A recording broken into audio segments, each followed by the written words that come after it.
안녕하세요. 시골 책방입니다. 아무것도 잃을 것이 없던 사람이 유일하게 지키고 싶은 것이 생겼습니다. 그것을 지켜내기 위해 생의 마지막 힘을 쥐어짜내는 사람의 이야기가 있습니다. 구병모 작가님의 장편 소설 파과입니다. 구병모 작가님은 위저드 베이커리, 아가미와 같은 소설을 집필한 작가님이신데요. 전 구병모 작가님 책은 처음 읽었습니다.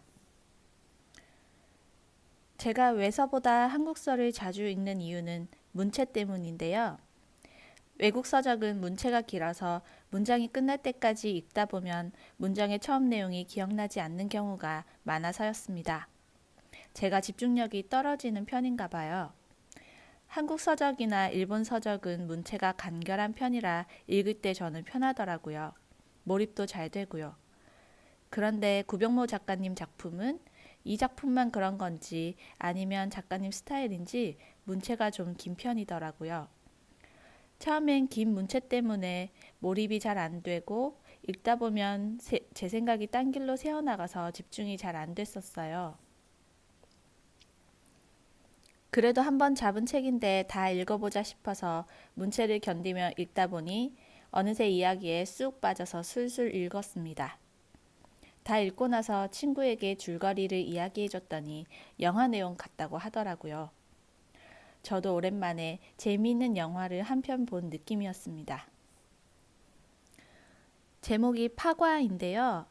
파과가 무슨 뜻인지 사전으로 찾아봤습니다. 뜻이 몇 가지 되는데 첫 번째 뜻은 여자 나이 16살을 뜻하는 말이고 두 번째 뜻은 흠집이 난 과일이란 뜻이네요. 줄거리를 들어보시고 제목이 어떤 의미일지 한번 생각해 보시는 것도 좋을 것 같습니다. 줄거리는 이렇습니다. 60대 중반의 노인이 있습니다. 미용실이나 가게에 가면 어머니라고 불릴 만한 할머니입니다. 그렇지만 그 할머니는 그 누구의 어머니도 아닙니다. 성인이 될 무렵부터 기술을 배워 경력이 40년은 훨씬 넘긴 노련한 킬러입니다. 킬러들끼리는 예명으로 부르는데 그녀의 예명은 조각입니다. 조각은 자식들이 많은 가난한 집에서 어중간한 위치의 딸로 태어나 남의 집 식모로 살게 됩니다. 그러다 그 집에서 예상치 못한 사고를 치고 쫓겨납니다. 다시 살던 집으로 갔지만 가족들은 이미 그 집을 떠났습니다. 갈 곳 없이 헤매던 조각에게 어떤 젊은 부부가 손을 내밀었고 그들이 소개시켜준 가게에서 설거지 등 허드렛 일을 하며 지냅니다.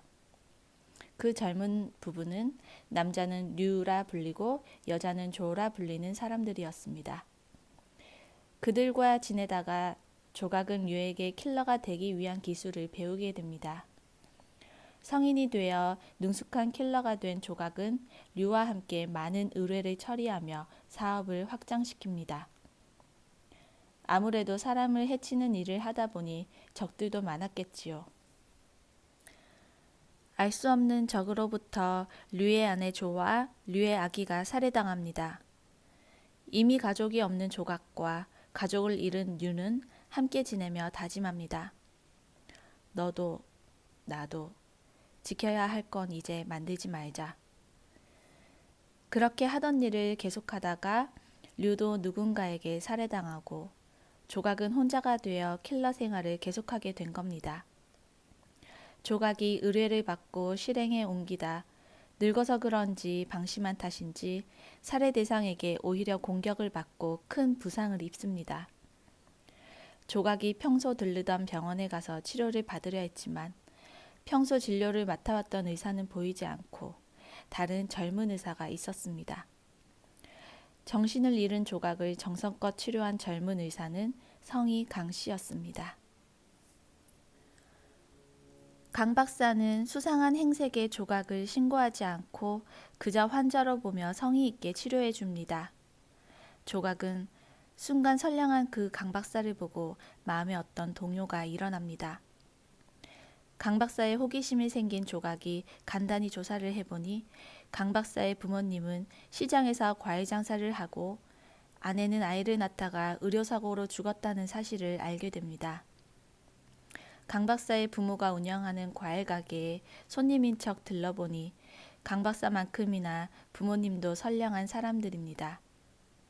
병원에서 일하는 아들을 대신해 손녀를 돌보고 유치원도 직접 데리고 다닙니다.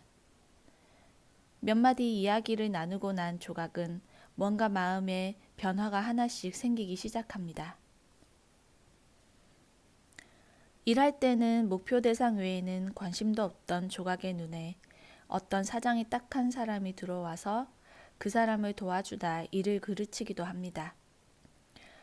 조각과 같은 회사에 소속된 다른 킬러도 있습니다. 젊고 능력도 뛰어난 킬러 2입니다. 2는 어떤 이유에선지 조각의 말랑해진 감성이 마음에 들지 않나 봅니다. 강 박사 가족을 멀찍이서 바라보며 흐뭇한 웃음 짓는 조각이 못마땅합니다. 2는 조각을 만날 때마다 시비를 겁니다. 조각은 한참 어린 젊은이가 선이 넘는 말을 하든 말든 신경 쓰지 않습니다.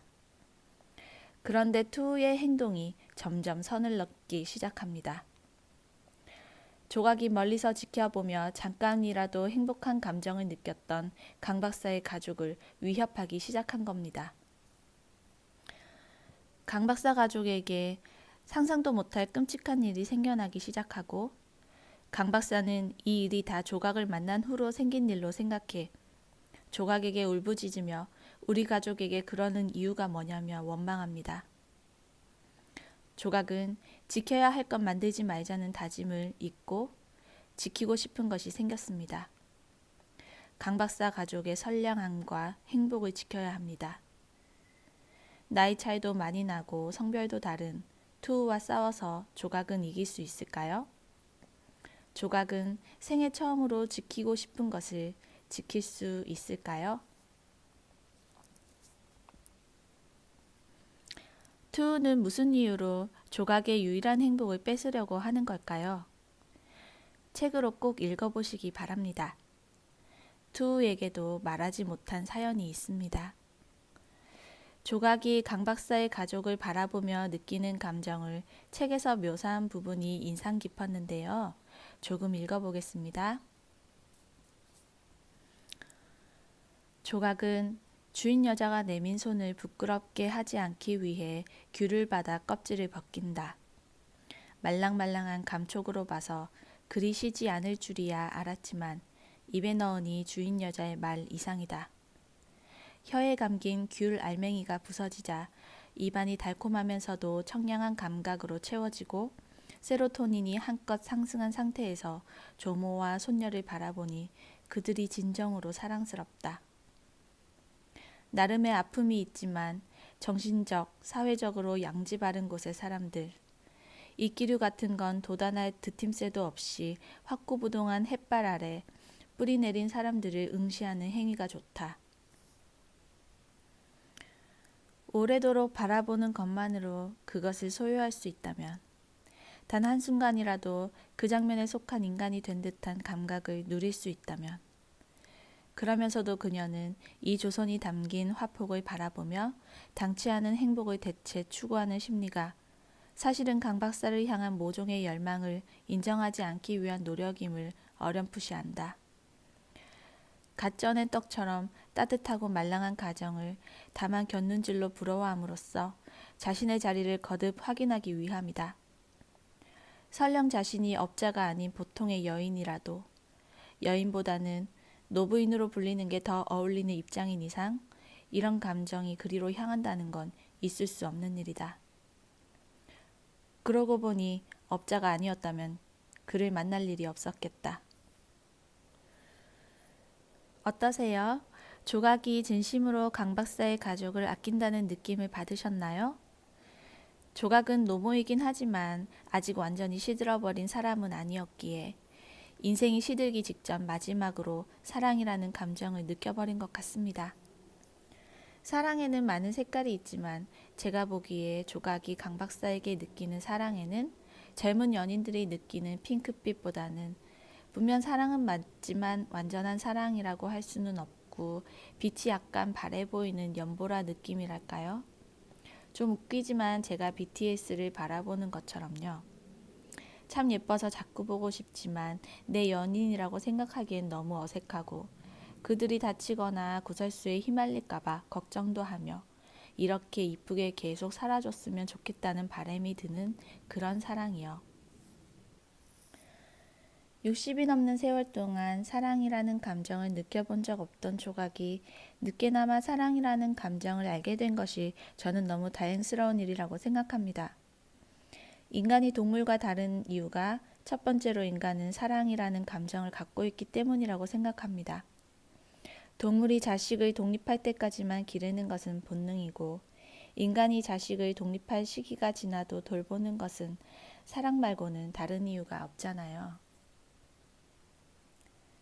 동물은 짝짓기 후 대부분 암컷과 수컷이 헤어지지만 인간은 결혼을 하고 함께 살기도 하고요. 인간이라면 당연히 사랑을 하고 사랑을 하기 때문에 인간이라고 생각합니다. 투우와 싸워 죽어도 조각에게는 여한이 없겠다는 생각도 듭니다. 제목이 파과인데 아마 흠집난 과일을 뜻하는 단어가 맞을 것 같네요. 조각은 어린 시절부터 가족에게 버림받고 흠집난 과일 같은 삶을 살았던 사람입니다. 그렇지만 흠집이 났다고 해서 그 맛도 없어져 버리는 건 아닙니다. 조각은 사랑이라는 감정을 간직하고 있었습니다. 사랑은 받을 때보다 주체적으로 사랑을 할 때가 더 값진 것 같습니다. 지금까지 들어주셔서 감사합니다. 좋은 하루 되세요.